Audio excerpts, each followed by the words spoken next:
망하면 서로 탓을 하면 되니까. 아. 친했던 작가든 아니든 이제 같이 작업을 하자 와요. 네. 보면은 이제 쇼핑을 시켜주듯이 작품들을 아, 촥 우와. 사놓고 생각도 못했지? 그래서 약간 독자들을 물먹이는 거를 되게 즐겼던 것 같아요. 저는 사실 노력도 안 했고 재능도 없거든요.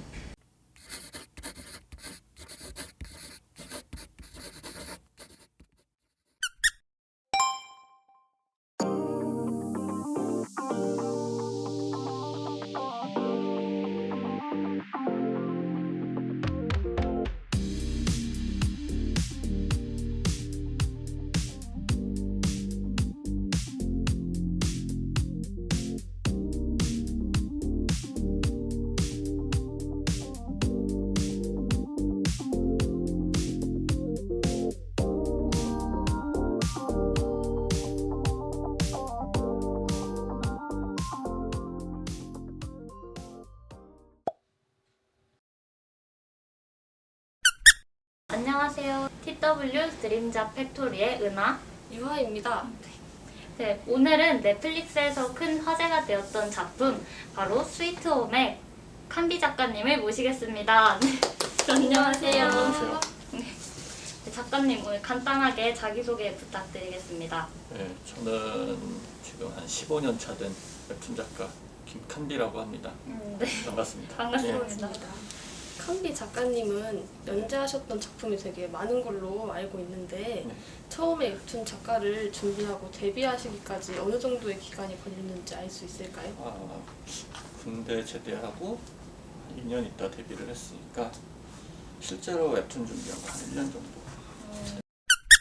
칸비 작가님은 연재하셨던 많은 작품들 하나가 되게 독특하고 매력있다고 생각을 했거든요, 저는. 근데 작품을 만드실 때 보통 어디서 아이디어나 영감을 받으시나요? 아니면 혹은 따로 매력있는 스토리를 이제 짜시는 방법이나 비법이 있을까요?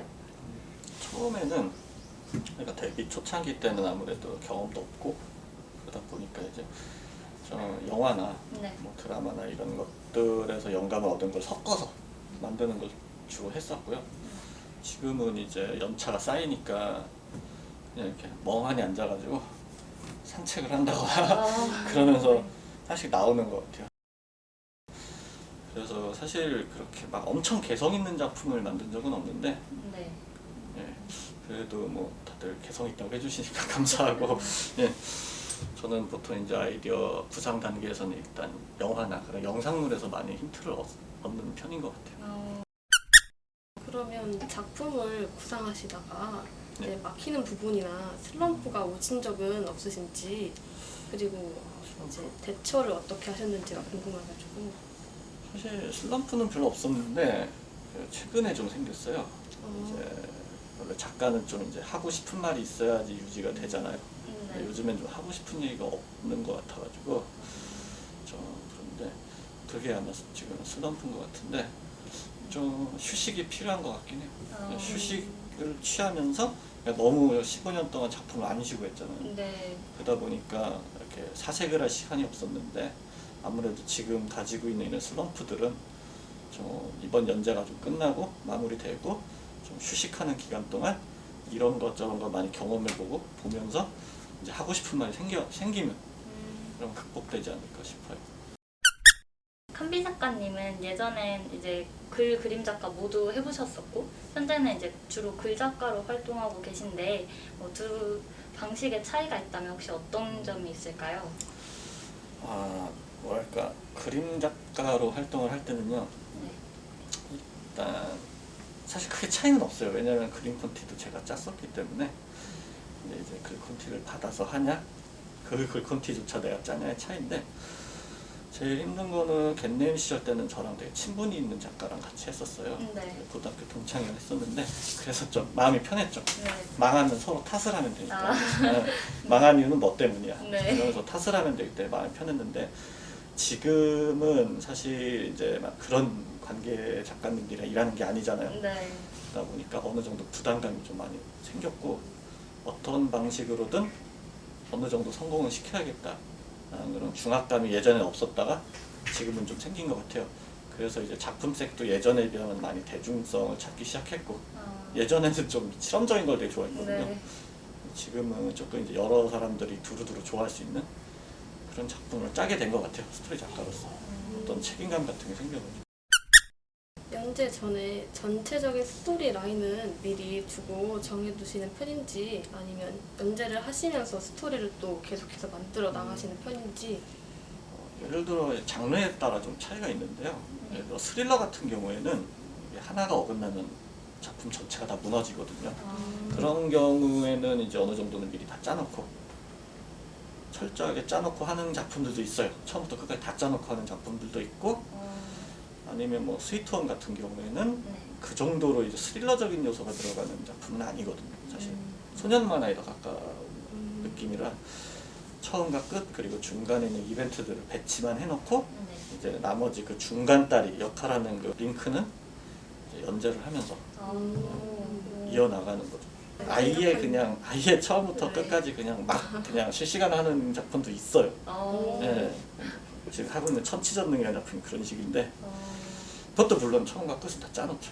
네. 설정도 다 잡아놨지만 군데군데 들어가는 에피소드나 뭐 시나리오의 흐름 이런 것들은 조금 그때그때 짜면서 만들어 나가는 작품도 있어요. 그게 어울리는 장르가 있어요. 웹툰 작가를 하게 되면 특별히 출퇴근 시간이 정해져 있지 않은데 작가님은 작업 스케줄이나 일상 루틴 등 시간 관리를 어떻게 하시는지 궁금합니다. 저는 보통 이제 일반적인 웹툰 작가들에 비하면 좀 계획적으로 움직이는 타입이거든요. 네. 원래 좀 작가들이 좀 대충 살아요. 막 새벽에 자고 막 집에 안 들어가는 작가들도 있고 이러느라 네.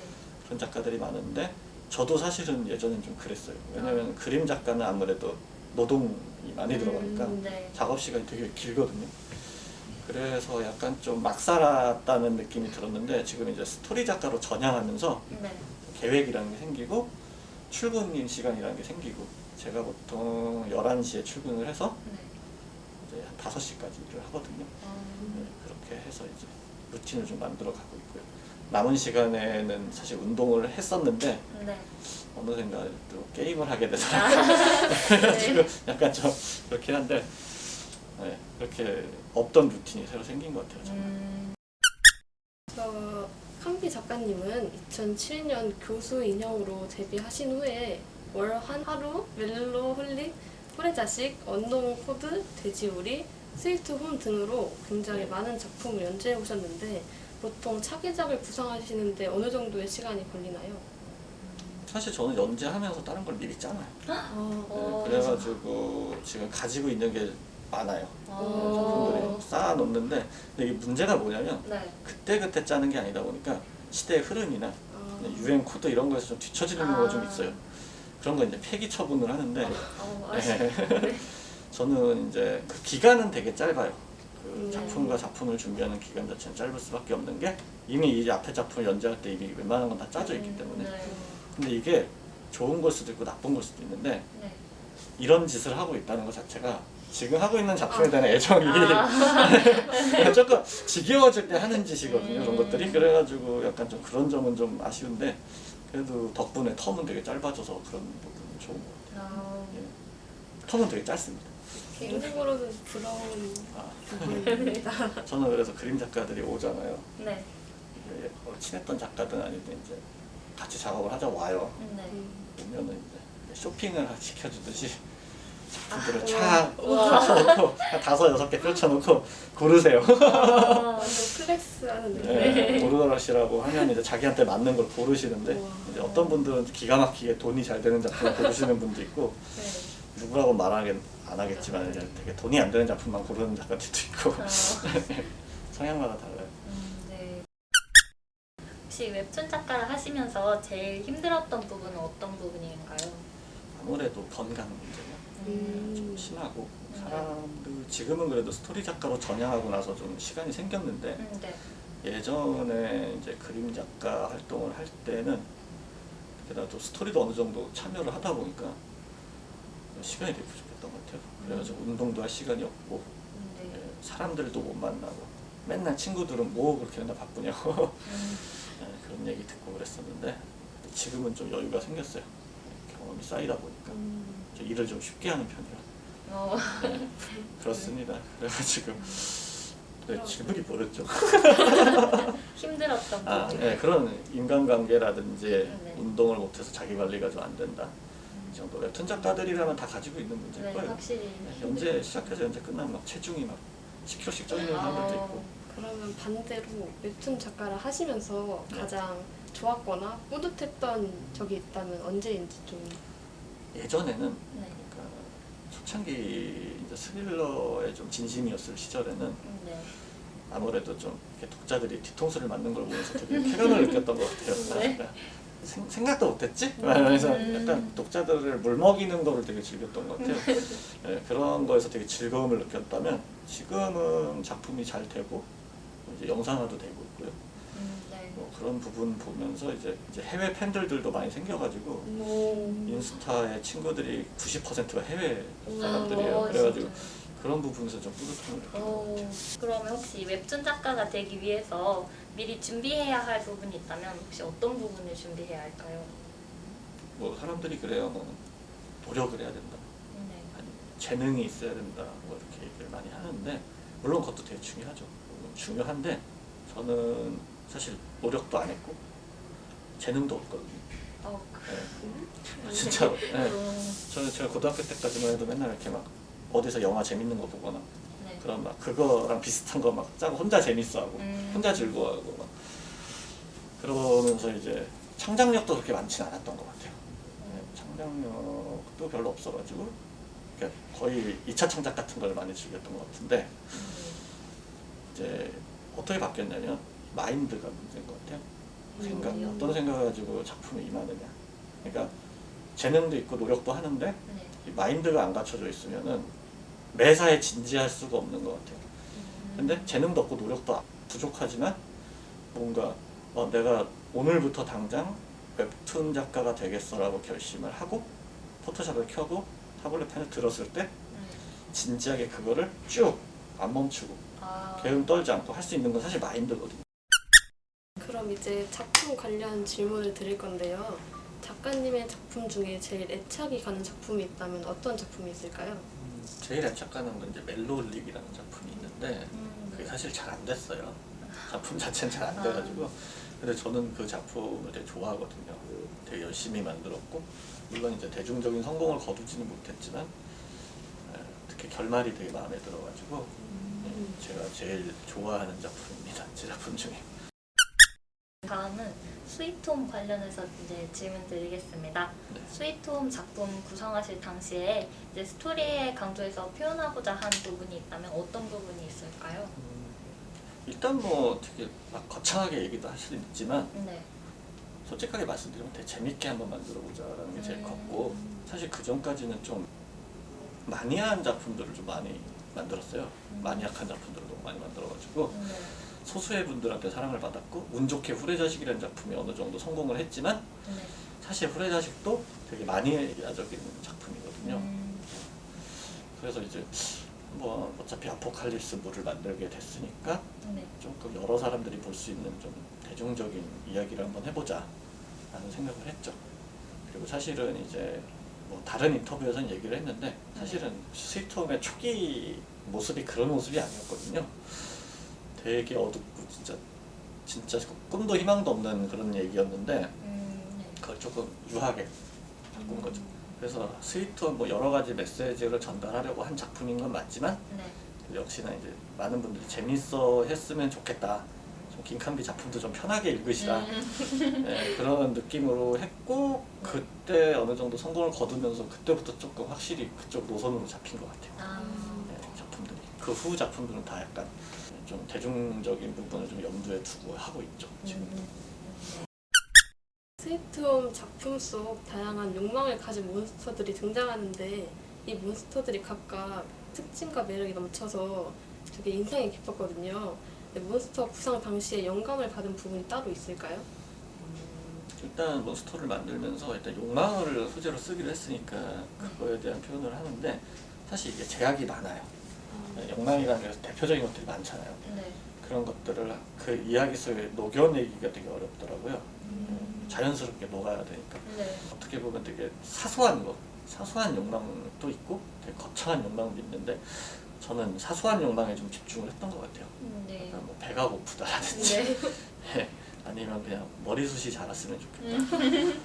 이제 약간 좀 이런 사소한 것들을 보여줌으로 인해서 보는 분들로 하여금 좀 더 좀 가볍게 와닿지 않을까 네. 그런 생각을 좀 했고요. 사실 그렇게 해야 이제 작품에서도 녹여내기가 쉬워서 그래서 그렇게 구상을 했던 것 같아요. 더 다양한 걸 표현하고 싶었는데 네. 아무래도 시나리오랑 같이 가는 것들이니까 조금 한계는 있었던 것 같아요. 원래는 그 잘생긴 캐릭터 그런 디자인이 아니었거든요. 아. 원래 얼굴이 되게 많아요. 아. 근데 그림 작가가 그리기 힘들 것 같다고 그래가지고 아 그래 그럼 몸에다가 얼굴 크게 붙여 그래가지고 아 그런 네. 비하인드가. 좀 되게 소름 끼쳐가지고 그게. 네. 원래 좀 뭐 이상한 욕망들도 많고 막 그랬는데 다 잘랐어요 위험한 아. 것들은. 이제 다음은 돼지우리 관련한 질문입니다. 돼지우리 작품에 다양한 사람들이 등장하고 되게 긴장감 넘치게 스토리가 진행됐던 걸로 저는 기억을 하거든요. 근데 작품 속 캐릭터 중에서 작가님이 제일 좋아했거나 애정이 간 캐릭터가 있을까요? 아 근데 참 애매한 질문인 게 네. 사실 돼지우리에 그렇게 마음을 쓸만한 캐릭터가 있었나라는 그래? 워낙 다 좀 이상한 인간들만 나와가지고 네. 그래서 좀 약간 객관적으로 만든 작품이긴 해요. 이게 음. 제가 몰입해서 했다기보다는 네. 객관적으로 했던 작품인데 그래도 좀 마음에 드는 캐릭터가 있다면 저는 그 되게 표독스러운 꼬마애가 있거든요. 아, 양갈래 네. 말을 한 좀 그 캐릭터가 좀 재밌었던 것 같아요. 좀 음. 만들면서 좀 다른 캐릭터들은 좀 스테레오타입이 많아가지고 네. 그리고 돼지우리 작품에서 결말은 주인공 두 가지 인격이 싸우다가 한 명이 남게 되는데 네. 이게 누구인지는 끝까지 공개되지 않았어요. 혹시 어떤 사람이 남게 된 것인지 살짝 알려주실 계획은 없으신 건지 아니면 작가님도 누가 남은 건지 정하지 않으시고 저도 정하지 않았습니다. 아, 일부러 천범실 작가님한테 자꾸 할 네. 때 막 뒹굴면서 싸우다가 네. 결국엔 누가 누군지 알 수 없게 만들어달라고 아. 주문을 했었거든요. 그래서 이제 정답은 천범식 작가가 의외로 알고 있지 네. 않을까 그냥 저보다는 어. 네, 저는 모호하게 끝내달라고 했었어요. 네. 그래서 저도 결말을 만들진 않았습니다. 어. 그래야 그 작품의 메시지가 전달이 네. 잘 된다고 생각해서. 다음은 후레자식 관련한 질문입니다. 후레자식 작품이 스릴러 장르다 보니까 이제 좀 굉장히 재미있게 또 긴장감 넘치게 봤는데 이 작품을 작업하실 때 특별히 신경 쓰신 부분이 있다면 어떤 부분일까요? 후레자식의 스릴을 주는 컨셉은요. 네. 거창하지 말자 하는 것을 되게 사소한 행동이나 네. 사소한 분위기를 엄청 과장시키자. 아. 네, 엄청 과장시켜가지고 그걸 딱 하나에 딱 하나씩만 넣자라는 게 계획이었고요. 그래서 만들어진 대표적인 씬이 이제 팔씨름하는 장면이 있어요. 아버지와 네. 아들이. 사실 그게 아무것도 아닌 장면이잖아요. 네. 그거를 이거 별것도 아니지만 이걸로 한번 임팩트를 줘보자 해서 사실 후레자식의 감성이라는 게 그런 게 되게 많아요. 그래서 약간 지금 보면은 요즘 웹툰 기준으로 보면 분량이 많지는 않은데 네. 그래도 독자분들이 그렇게 분량에 불만족스럽지 않았던 이유가 그래도 하나에 하나씩 그렇게 임팩트를 넣어준 게 아닌가. 네. 그래서 아마 신경 쓴 거라면은 그런 연출법 그리고 하나의 임팩트는 무조건 담자. 그리고 그걸 최대한 마지막에 매치해서 결제율을 올리자. 약간 그런 것도 있었던 것 같습니다. 후레자식 작품은 살인자 아버지 밑에서 자라나는 소년의 이야기가 담겨 있는데 이 작품을 구성하게 된 계기나 영감이 따로 있을까요? 네, 그게 아까 말씀드렸듯이 영상물에서 힌트를 얻은 케이스인데요. 죽지 않아라는 인디 영화가 있었어요. 근데 저는 그걸 자세히 끝까지 보진 않았어요. 네. 근데 어쩌다가 그걸 검색을 하게 됐고 네이버에 검색을 하면 갈략줄거리가 나요. 네. 그것만 보고서 이제 후레자식을 만들어냈는데 그 내용이 좀 그래요. 네, 아. 말씀드리기가 좀 그런데 네. 어찌됐든 간에 아버지와 아들이 서로 반목하는 사이에서 거의 중간에 여자 한 명이 끼어들어요. 근데 이 여자한테 아버지도 관심이 있고 아들도 관심이 있는 그런 삼각관계가 유지가 되거든요. 그걸 보고 제가 떠오른 게 저 아버지가 살인만 하면 어떤 이야기가 펼쳐질까 라는 거를 생각했죠. 그래서 이 구도를 아버지가 만약 살인만 하면 어떤 사건이 벌어질지를 구상해서 만들어진 게 후레자식인 거죠. 되게 살인자라는 설정만 추가해도 네, 되게 완전히 다르게. 달라지죠 내용이. 그게 또 되게 제가 자주 쓰는 스토리 작법 중에 하나. 이미 있는 건데 거기다가 설정만 물론 대부분 살인자로 넣고 바꿔서 네, 이게 평범한 드라마 장르도 네. 뭐 하나를 살인자로 바꾸면은 되게 많이 바뀌거든요. 그런 식으로 많이 했죠. 작가님께서 다른 인터뷰에서 스릴러 외에 도전해보고 싶은 장르는 SF나 치유물이라고 말씀해 주셨는데 혹시 지금 연재한 작품을 완결한 뒤에 다른 작품을 또 해본다면 그런 관련 장르를 준비하실 계획이 있으신지. 이미 있어요. 이미 있는데 네. 이제 이게 참 웃긴 계기로 만들어진 작품인데 네. 제가 한때 유튜브를 잠깐 했었어요. 오. 네, 유튜브를 잠깐 하면서 거기서 이제 보러 오시는 시청자분들이랑 여러분들이 어떤 장르를 던지든 제가 그걸 다 합쳐서 한번 작품을 만들어 보겠습니다라고 한 적이 있거든요. 그때 나온 게 좀비물 그리고 러브 스토리, 로봇이었어요. 이 세 가지 장르를 섞은 작품을 지금 짜놓은 게 있는데 네. 제가 이제 담당자한테 보여드렸더니 네. 이건 단편에 어울리지 않을까라는 얘기가 나왔어요. 그래가지고 그걸 지금 저는 되게 괜찮다고 생각을 하거든요. 그 작품이 되게 근데 물론 흥행은 안 될 거예요. 약간 인디적인 요소가 많이 들어간 작품이라 얘기만 들어도 그렇죠. 좀비랑 사랑이랑 로봇이니까. 네. 생각보다 재밌게 나올 수 있는 요소가 그래서 준비는 해놨는데 너무 이제 단편에 어울리는 짧은 작품이 될 것 같다라고 해가지고 그래도 만약 제가 이번 작품 끝나고 좀 쉬기로 했는데 네. 또 기회가 되면은 그 작품도 한번 선보이고 싶은 마음이 들어요. 오. 그러니까 두 가지 마음이 있는데 하나는 진짜 옛날로 돌아가서 진짜 센 스릴러 한번 해보자. 두 작품을 계획 중이거든요. 하나는 진짜 완전 과거로 회귀해서 겟네임 시절에 했던 그 실험적인 작품 한번 만들어보자라는 게 하나. 하나는 이제 전혀 다른 치유물 같은 거. 네, 그런 거 하나 이렇게 구상은 했는데 글쎄요. 제가 이번에 작품 끝나고 나면 좀 장기간 휴식에 들어갈 거라 너무 오래 해가지고 그 작품이 언제 나올지 모르겠어요. 네. 그럼 벌써 마지막 질문인데요. 이제 동원대 신설 웹툰 창작과랑 게임 콘텐츠과에 입학한 학생들을 위해서 이제 응원이나 격려의 메시지를 한번 부탁드립니다. 어쨌든 창작을 하시는 일을 계획 중이신 거니까 여러 가지들을 보고 배우시고 경험해 보셨으면 좋겠고요. 뭐 물론 뭐 꼭 모든 걸 다 경험해야만 창작을 할 수 있는 건 아니지만 그래도 한 거랑 안 한 거랑은 차이가 크니까. 그리고 앞서도 말씀드렸다시피 마인드를 좀 프로의 의식을 가지고 이렇게 좀 품격 있는 마인드로 시작을 하셨으면 좋겠습니다. 네. 선생님이 이제 답변해 주신 거 다 감사하고요. 이제 이번 인터뷰는 여기서 마무리하도록 하겠습니다. 지금까지 TW 드림작 팩토리의 은하 유하였습니다. 감사합니다. 감사합니다.